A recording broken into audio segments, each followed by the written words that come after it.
to the One Celtic Fans View. I was too busy reading about James Forrest there to realise that I was a couple of minutes over the starting time. Anyway, good morning and welcome back to the One Celtic Fans View this morning. It is Monday morning, and there's still no football this week, but there is next weekend. Yes, there is next weekend. Celtic will be back, and thank goodness, because international football is just a complete bore, isn't it? I mean, for me personally, I just think it is boring.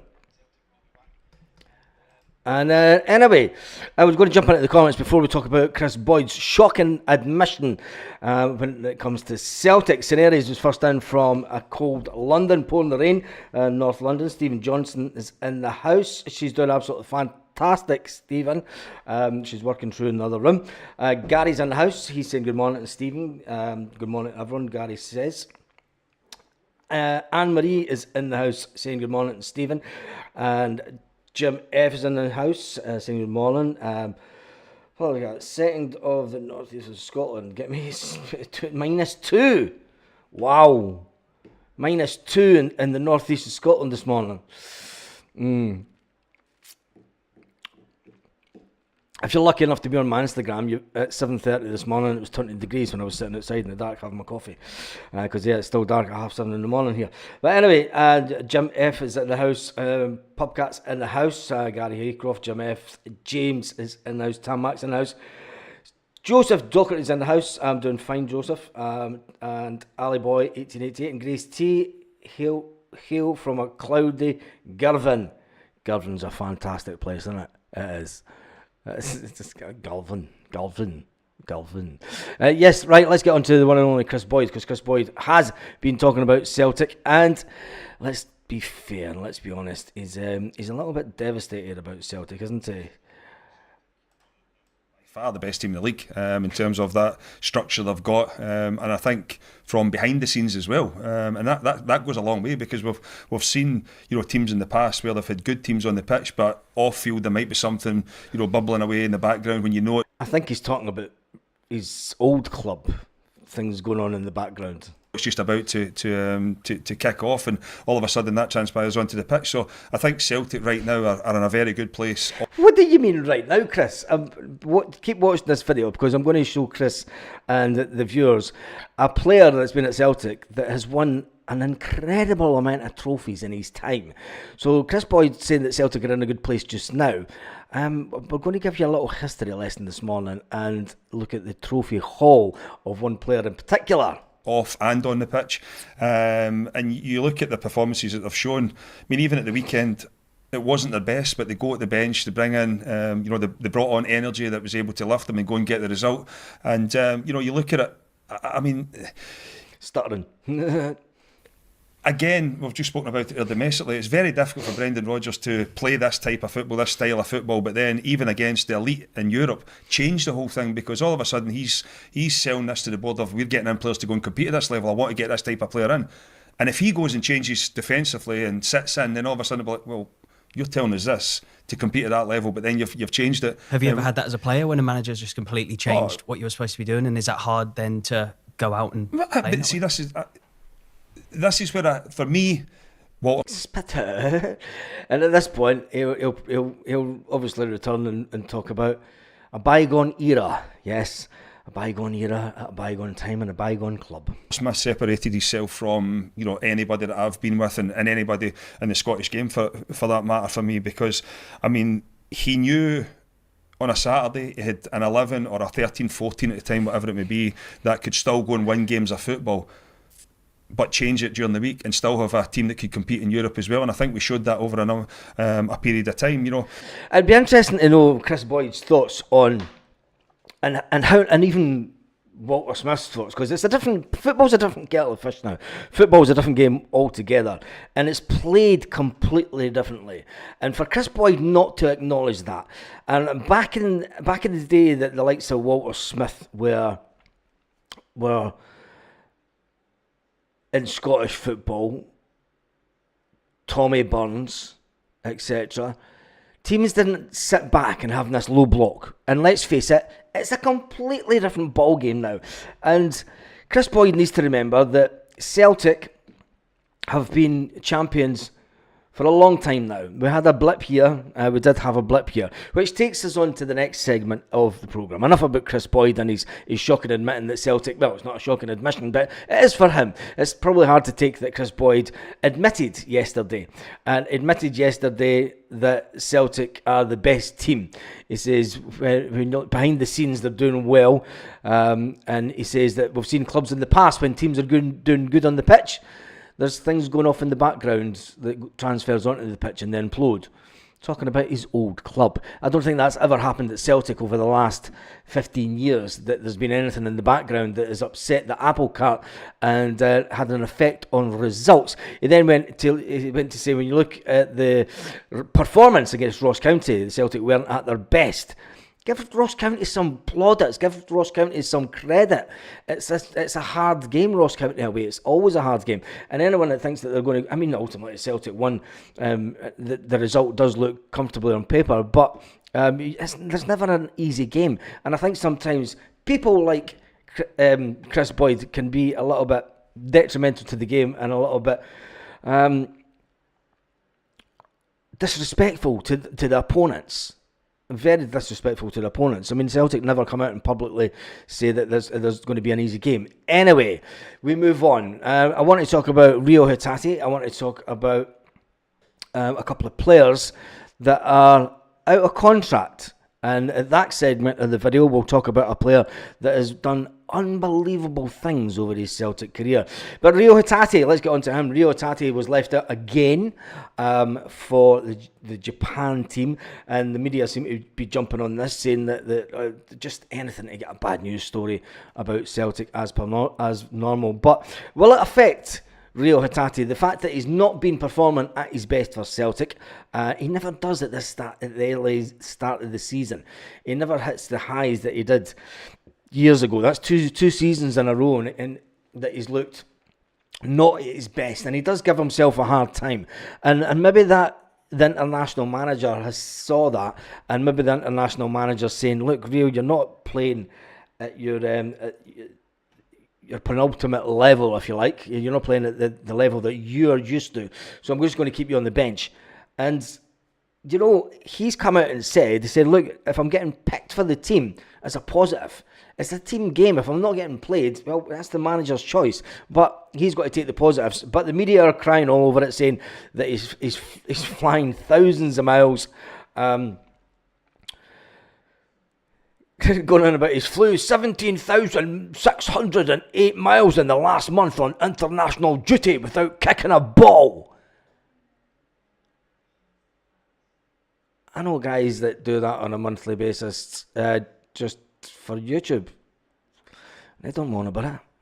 It's funny how we always complain about when we get international stars travelling away for international duty, but when it's the other side of the world, it seems to be an issue. Don't know, and it doesn't take long to get over the time difference and everything now, and the way that the medical science is with football players. I'm sure they get plenty of rest. And let's face it, the first thing that I do when I get on a flight is I go to sleep. I go to sleep. But anyway, let's jump into the comment section and catch up with everyone else in the comment section. A big shout out to Lanky for yesterday. Even though I wasn't going to be doing some videos, we managed to get some content out, which was... It was nice. It was nice and funny. It's 32 degrees in the Philippines, says Jock Mitchell. Wow, 32 degrees. I'm glad it's cooled down here. It only gets to around about 25 now. Haggis, Neeps and Tatties, the one and only man. Good morning to you, Lanky. Kieran Douglas says, hail, hail, everyone. It's bra and cold today. Morning, boys and girls, says Mobley. Peter Larkin is in the house, top of the morning. Baz and Ross, Edinburgh, blue sky, scraping the ice, looking forward to breaking the Sheep's strange record. Yes, we do get to that. We'll talk about that a bit more in the week. But before the end of this video, I want to talk about a fantastic player who, when you look at what he's done for Celtic, but we're going to talk about his contract situation. Stephen Johnson in the house, Haggis, Neeps and Tatty says good morning to Stephen Johnson. Andrew's in the house, Dave Bell's in the house. Joseph says, I think we should get Brendan a long-term contract. No jobs in England of merit for a while, little Joe. He's got this season and next season still to go in his contract. He signed a 3-year contract, and got to remember, people were saying that he was going to jump ship at the first opportunity. I don't think I said that he won't, and he will be here for the 3 years. It'll be whether or not Celtic can up their game and consistently stay at the level that we're at when it comes to transfers. If Celtic have seemed to be dropping the ball as far as Brendan Rodgers is concerned when it comes to the transfer policy, and if they revert backwards into buying players that are more project, and that we're going to have to do more to bring them on to a 15 million, 20 million pound player, or will it be found out that bringing in players at 10, 11 million hasn't really worked, and they haven't reached the level that Brendan Rodgers maybe thought that they would? So there's a lot to go on between now and ultimately when Brendan Rodgers' contract is up for renewal. I think that they may talk about it at the end of I don't even think they will. I think they'll leave it to halfway during next season before they talk about it. I don't think that the board or Brendan will even bat an eyelid at it. The fact that Brendan was down in London with the Celtic Foundation doing their annual dinner on Friday. I mean, Celtic were all over the place this weekend. They were down in London on Friday, and then you had Roy Aitken and Darren O'Dea in Ireland on the Saturday evening. So, I mean, Celtic were doing a lot of good behind the scenes, as it said. They were doing a lot of good and a lot of hard work, which a lot of the fans don't realise what goes on. But it was good to see that happening. Anyway, Rio wanted to move for ages, says Mo. He did. And he spoke about it. Did that have an effect on him, Rio Hatate, at the beginning of last season? And I think we all think that it did. And what it did do is it allowed the one and only Matt O'Reilly to up his game and outshine Rio Hatate. And then I think when Rio Hatate, I mean, we're only reading between the lines here, obviously, but I think when Rio Hatate saw that Matt O'Reilly got his big move on a financial terms and to a better league, it's perceived. Well, England is better than Scotland, let's face it, but it's not the best league in Europe. I can tell you that. I don't think so anyway. But he got that move. He got the big money contract move that he wanted, and I think Rio Hatate must have been sitting going, "I'm better than him, but I'm just not getting that move." And maybe that's the thoughts behind it. But if he needs to do it on the pitch, he needs to do it on the pitch if he wants the big move, and that's the only way that you're going to get a big move away from Celtic, is doing it on the pitch. Jim says, morning everyone, it's easy these days, just nipping your fast jet. Yeah, it is. I mean, travelling is easy these days. Bit Baltic out there, says Mo. Paul says, greetings from County Clare in Ireland. Unfortunate result for Ireland. But anyway, let's have international football. Haggis Deeps and Tatties, like he says, couldn't by any other chance. Lol. Let's not even talk about could yet. We have a doctor of football now, says Jason Lee. Yeah, talking about everybody in the club getting tipsy. Teesdale. It'll be interesting to see when Celtic announce that officially. It's not been announced officially yet, so until it is announced officially, I think we could just drop that story and wait. Consistently get pumped 7-1 in Europe. This is what the new doctor is going to cure. Is this what the new doctor is going to cure? I don't think we consistently get pumped 7-1 in Europe. That's a bit harsh.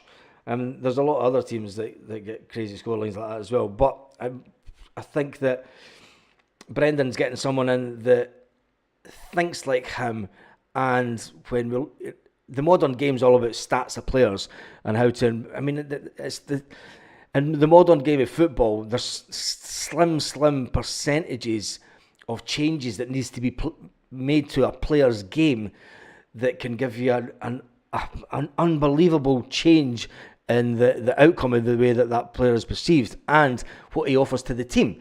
And those small percentages, I think, is what he's been brought in for.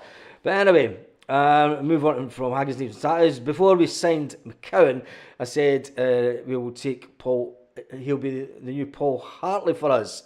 We only spent 1 million on him, and he does well. Yep. Joseph Davison says, morning. Jason Lee, can't wait for the Aberdeen game. It's the new firm. There's no such thing as the new firm. The new firm is Dundee United and Aberdeen. That's the new firm. God, if you're not old enough to remember that, the new firm was always Dundee United and Aberdeen back in the 80s. That's what they called, because those were the two teams that were up there battling against Celtic predominantly at that time, because Rangers weren't doing much in the early 80s, believe it or not. A lot of the time they were finishing quite a way down the league, which people tend to forget. But yes, Aberdeen and Dundee United were the new firm. So yeah, can't use that one. Jason Lee says, can't wait for the Aberdeen game. I've done that one. That's the game of the season so far. Yes, it will be. If Dortmund game at Celtic Park, it would have been different, says Jason Lee. Let's forget about the Champions League, because there is a player at Celtic. Well, there's a couple of players at Celtic whose contract is up for renewal. Now, obviously, the first one that we're going to talk about is Kasper Schmeichel. His contract runs out at the end of the season on the 30th of June. He does have the option. Of another year put into place when he signed for Celtic, but he didn't take the 2 years straight out, which was a strange one, some people might say. But we did sign Sinisalo as the long-term replacement for Kasper Schmeichel. And Kasper Schmeichel was basically brought in to steady the way and steady the path for the Finnish keeper to move into Celtic. But there are two other players, and it's funnily enough, because Transfer Market still has James McCarthy as a Celtic player, even though he's not on any of the pictures or anything. Nobody at Celtic talks about James McCarthy. But James McCarthy is another player whose contract officially runs out at the end of this season, the 31st of May 2025. Which is, I wish somebody would someone just ask, or maybe they're told, don't talk about Forrest. Maybe they're told, James McCarthy, sorry, don't talk about McCarthy. It would be interesting if we could, somebody must know something. Someone must know something somewhere about what has actually happened to James McCarthy. You don't just disappear off the face of the planet.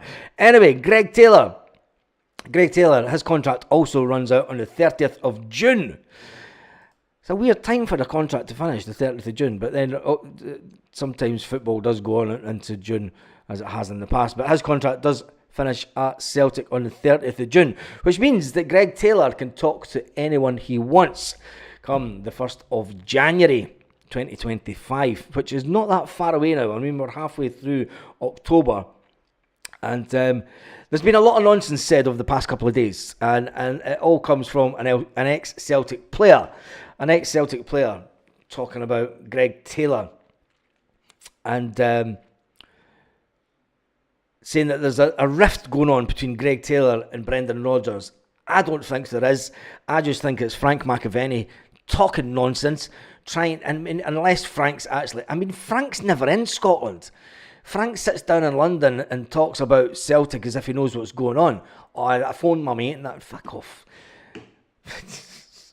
I don't think that... I just don't think that there is anything in between it, that Brendan and Greg Taylor have fallen out. I think it's total nonsense and it's a bit of mischief making. So, you can say it is what it is. The player... We've spoke about this before. The player's contract's up for renewal. Celtic maybe have offered an offer to him that his agent has turned around and said, nah, look, you're an international player. You're playing for Scotland. You're an international player. You're playing in the Champions League. I can take you down south and we can get you this amount. And unless Celtic meet it, it's a no-go. And maybe Greg Taylor's went, yeah, you know what? I've done everything. I've done everything that I can at Celtic. And that's the way that the modern game is.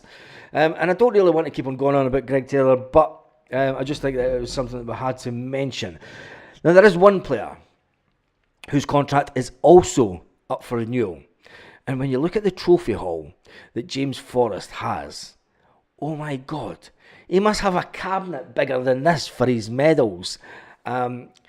He's a player that won the Scottish Cup for the first time in the 2010-2011 season at Celtic, which is unbelievable. He won the league the first time in the 2011-2012 season. James Forrest is a player. He's only been player of the year once in Scottish football, and that was the 18-19 season. He's played in the Conference League for Celtic. He's played 8 times in the Europa League. and that is 8 missed opportunities, as we all know, to be in the Champions League. He has played 8 times. The first time he played in the Europa League for Celtic was 2010-2011 season, 2011-2012, 2014, 2015, 2015, 16, 17, 18, 18, 19, 19, 20, and 2021. And some of those games were obviously when you dropped down from the Champions League. But he has played in the Champions League 10 seasons in his career. That's an unbelievable achievement in Scottish football. For a modern day Scottish player to play so consistently in the Champions League is something, and you can understand why Celtic made a big song and dance about him reaching his 500 games. And the fact that James Forrest is out of contract at the he is out of contract at the end of the... Sorry, I was reading the comments. He is out of contract at the end of the season. Is it a worry for us or is it not?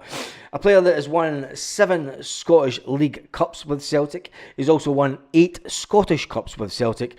And he's won 12 League Championships with Celtic. And that takes me back to KRIS Boyd. KRIS Boyd, who says that sometimes when you get a team that is playing good on the pitch, there's things going on in the background that can show its way onto the pitch. There's things going on at boardroom level and things, and that's never happened at Celtic. And the one and only James Forrest is testament to the fact that none of the KRIS Boyd nonsense that he was speaking earlier on in the video has happened at Celtic. The fact that since 2011, there's only been one season that we haven't won the league.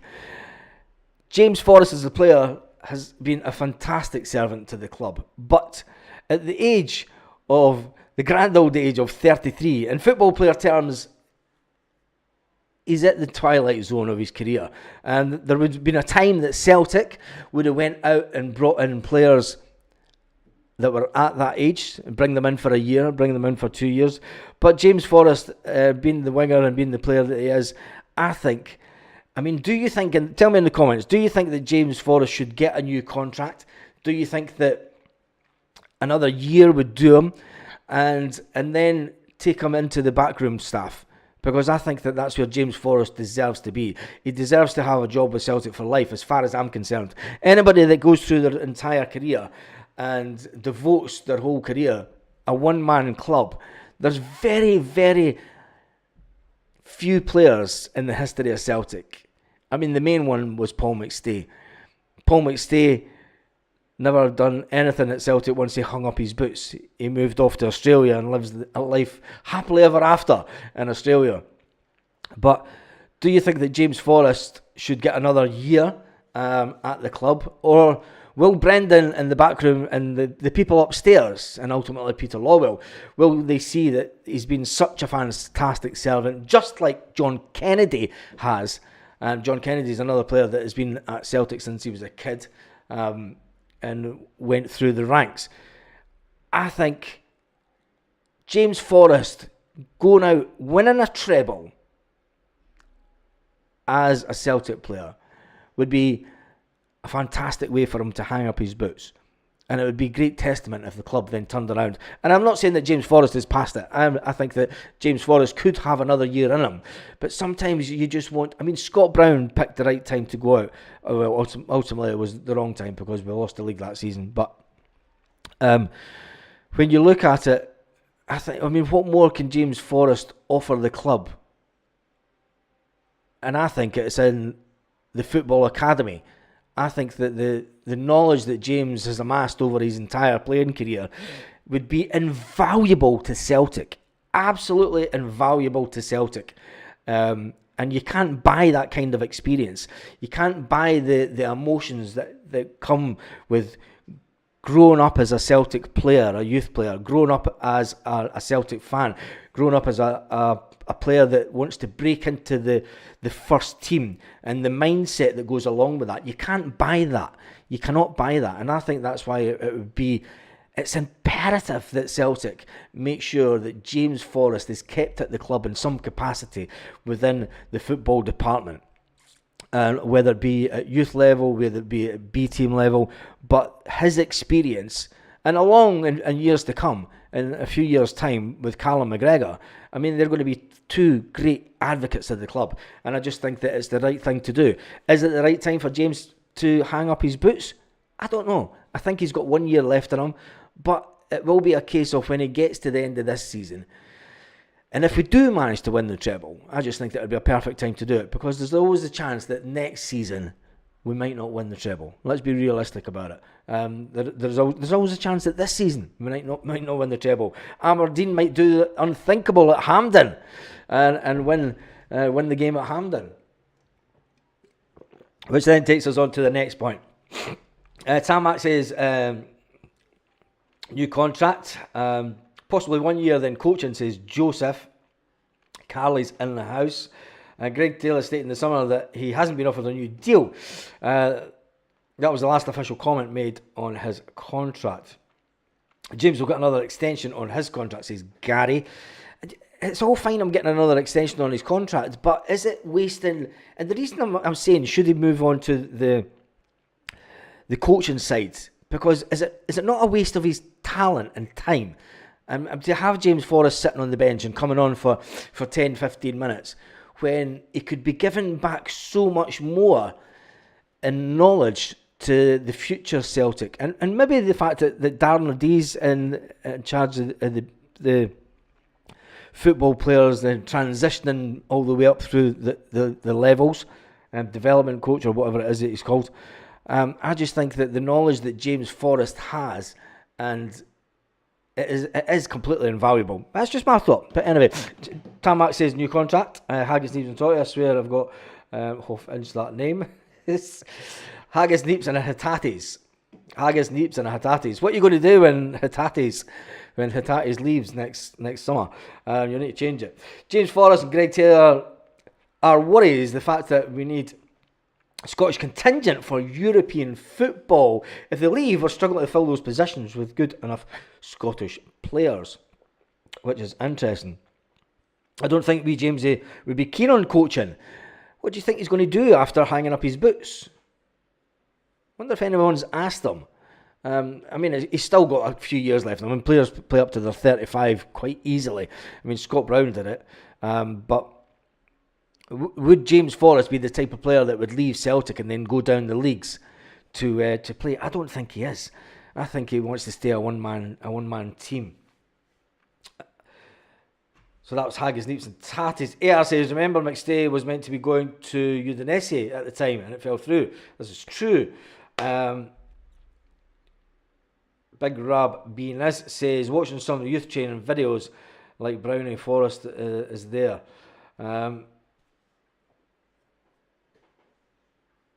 When Rio goes, I'll have another name, says Haggis, Neeps and Hatates. Andrew says, James Forrest should play another 2 years. Hey, everyone, have a great day. Need to drive. Still listening, can't message. Have a good one, Stephen. And that comes from Andrew. Carly is over the moon with the fact that Lanky's changed his YouTube channel to Haggis, Neeps and Hatates. And Paul McEwen is in the house also. It's been a nice little morning. It's nice to get back into it. There will be a Celtic Live later on this afternoon, and then we'll be back at 8 p.m. tonight. Yes, we will be back at 8 p.m. tonight for our Celtic evening catch up. Our Celtic evening catch up, when we can talk about any of the nonsense that's went on today, especially when it comes to the Scottish media and Celtic. It's been a hard week without any Celtic. It's always a long week during international football. There is some crazy headlines out there. People are just making up stuff, really, aren't they? And it was good to see a picture of Luke McCowan over in Ireland, over in Freederry, taking in the sights. Anyway, that's us done and dusted for this morning. We've been on for just under 30 minutes. There's been over 750 people watched the live so far. There's only 38 thumbs up. Make sure that you do give the video a thumbs up when you can. I've had this account since last February. You've still got your other account. Keys it. Anyway, on that note, have an absolute fantastic day, Celtic fans all around the world. It's good to be back. Oh, look at that. 19,114 subscribers.